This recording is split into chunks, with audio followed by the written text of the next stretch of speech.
सोचिए कि आप एक दलदल में फंसे हैं और धीरे धीरे धीरे धीरे आप उस दलदल के अंदर धंसते जा रहे हो। जैसे जैसे आप उस दलदल के अंदर जाओगे वैसे वैसे आपको पता रहेगा कि मेरी मौत नजदीक आ रही है। आप चीखोगे, चिल्लाओगे और फिर जब अपने अगल बगल देखोगे तो पता चलेगा मेरे साथ साथ 100, 200, 300, 1000 लोग और भी इस दलदल में धंसते जा रहे हैं। ये किसी हॉरर मूवी से कम नहीं लगता, लेकिन ये साइकोलॉजी की वो रियलिटी है जिसकी वजह से हजारों लोग हॉस्पिटल पहुंच चुके हैं। इसे हम कहते हैं कोरो सिंड्रोम। आज हम इसी कल्चर बाउंड सिंड्रोम के बारे में समझने की कोशिश करेंगे और इसके पीछे का साइंस और डर के बीच में जो पतली लकीर बनी हुई है उसे समझने की कोशिश करेंगे। कहानी शुरू होती है सिंगापुर 1967 में, जहां पर एक अफवाह फैलाई गई कि कंटेमिनेटेड पोर्क खाने की वजह से मर्दों का जो लिंग है, जो पेनिस है, जो जेनाइटल है, वो धीरे धीरे धीरे धीरे अंदर धंसता जा रहा है और जैसे ही वो पूरी तरह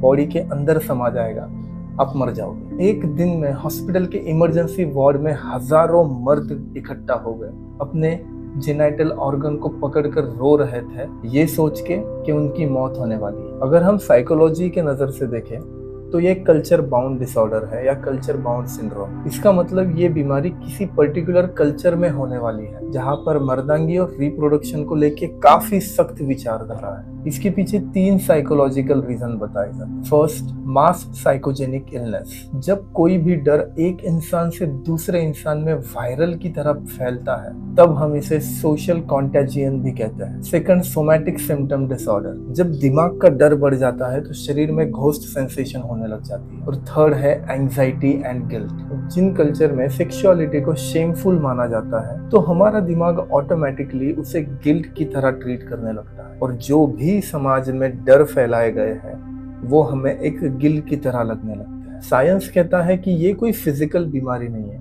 एक्चुअली में ऐसा कुछ नहीं होता, ये जस्ट एक डिल्यूजनल बिलीफ है जिसकी वजह से हम डिस्टॉर्ट हो जाते हैं। हमारा दिमाग रियलिटी के बारे में सोच नहीं पाता, समझ नहीं पाता। इसका इलाज सिर्फ मेडिसिन या सिर्फ सर्जरी ऐसा कुछ नहीं है। इसका इलाज शुरू होता है एजुकेशन से। डॉक्टरों ने देखा है कि ये एक एंजाइटी का टाइप है और हमें उन्हें काउंसिल करके, उन्हें ट्रेन करके, उन्हें एजुकेट करके जैसे जैसे वो पेशेंट समझते जाते हैं वैसे वैसे उनकी एंजाइटी, उनका पैनिक इस सिंड्रोम के लिए कम होता जाता है और वो नॉर्मल लाइफ जीने लग जाते हैं, नॉर्मल हो जाता है। आज भी दुनिया के कई हिस्सों में लोग इसका शिकार हैं। हमें ये समझना होगा कि जितना पावरफुल हमारा दिमाग है उतना ही वो वल्नरेबल है। अफवाहों पर विश्वास करना ये हमारे ब्रेन बायोलॉजी का हिस्सा है, लेकिन उसे समझना, साइंटिफिकली एक निष्कर्ष पर आना, ये समझदारी है। क्या आपने कभी एक ऐसी अफवाह के बारे में सुना है जिसने पूरे शहर को डरा दिया?